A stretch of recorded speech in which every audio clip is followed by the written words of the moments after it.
మనిషిని హిందువుగా చూడద్దు, ముస్లింగా చూడద్దు, క్రైస్తవుడిగా చూడద్దు, బౌద్ధుడిగా చూడద్దు. మనిషిని మనిషిగా చూడు. కష్టమా? చాలా కష్టం.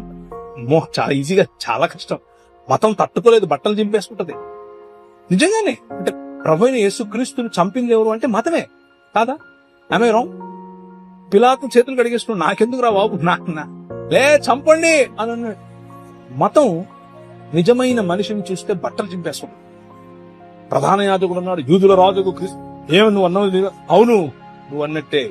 మనుష్య కుమారుడు ఆకాశ మేఘారుడై దిగివచ్చుట మీరు చూస్తారు అని అంటే ఇంతకంటే ఎక్కువ సాక్ష్యం కావాలని బట్టలు చింపుకున్నాడు. మతము తట్టుకోలేదు మనిషిని. Try to live a real human life. నిజమైన మనిషిగా బ్రతికి చూడు, మతం మెల్లిమెల్లిగా తన పట్టు కోల్పోతుంది.